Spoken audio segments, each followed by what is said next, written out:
before. It was a young man who, you know, he wanted to make a lot of money.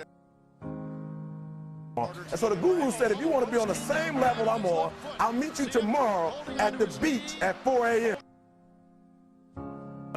So the young man got there at 4 a.m. He all ready to rock and roll, got on the suit. The old man grabs his hand and said, how bad do you want to be successful? He said, real bad. He said, walk on out in the water. He said, come out a little further. Walked out a little further. Then he had it right around this area. He said, come on out a little further. He came out a little further. It was right at his mouth. My man, like, I'm about to go back in here. This guy is mine. So the old man said, I thought you said you wanted to be successful. He said, I do. He said, walk a little further. He came, dropped his head in, held him down, holding him down. My man getting scratching, holding him down. Just before my man was about to pass out, he raised him up. He said, I got a question for you. Somebody answered the question for me. He said, when you were underwater, what did you want to do? He told the guy, he said, when you want to succeed as bad as you want to breathe, then you'll be successful. But if you ever had an asthma attack before, you short of breath, SOB, shortness of breath, you wheezing. The only thing you trying to do is get some air. You don't care about no basketball game.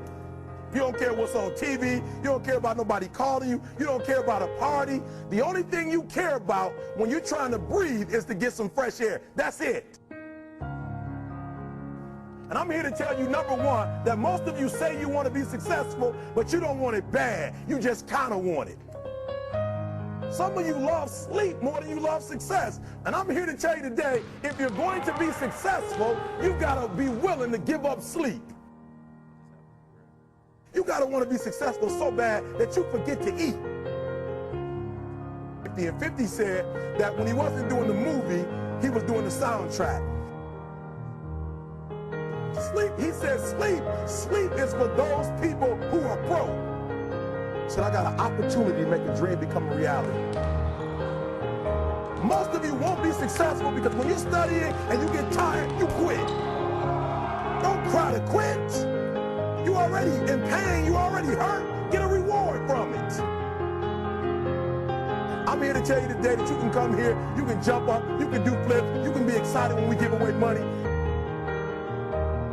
All men are created equal. Some work harder in preseason. It's about heart. You come to a place where, you know, being smart ain't enough. You gotta have heart. To be able at any moment to sacrifice what you are for what you will become. I'm saying to you today that there are some of you, if you give up your cell phone, you would be successful. But your cell phone is more important to you than your success. See, I don't do well in math. You're right. You ain't never studied.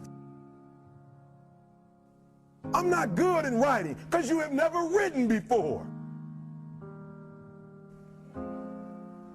Always want to give up. I'm dropping. Why are you dropping? I'm so grateful that the slaves didn't drop and quit. Say, I'm just going to stop. I'm a slave. I'm just going to be a slave. I'm going to quit. Listen to me. The slaves said, we will live because one day we will become. But some slaves said, I don't care what we go through. We're going to survive this. Pain is temporary, but eventually it will subside. If I quit, however, it will last forever. And the problem with most of you, you never felt no pain before. Y'all spoiled. Because she put me out there and said, you're going to have to grow up. And some of you have never learned to grow up. Go through it. You ain't going to die. At the end of pain is success. I've already been alone. There's not a whole lot of hurt I can feel. I want you to have a countdown of your own and say when the countdown is over, will the real, watch me, because when I was homeless, I knew something was wrong. I knew that wasn't the best of me. And one day I said, will the real Eric Thomas please stand up? Will the real Eric Thomas please stand up? Stop being this high school dropout. Stop giving up. Stop sleeping on the street. Stop walking up and down Fecal Avenue like you ain't got nothing, and get your GED. Stop being afraid to take a test. Stop being afraid and be the best Eric Thomas you can be. But listen to me, it's going to be hard. It took me 12 years to get a 4-year degree, but I got it. And guess what? On a degree, you get that. So if it took you 4 and it took me 12, it don't show up nowhere. But I'm exactly where I wanted to be, because I realized I got to commit my very being to this thing. I gotta breathe it, I gotta eat it, I gotta sleep it. And until you get there, you'll never be successful in life. But once you get there, I guarantee you, the world is yours. So work hard and you can have whatever it is you want.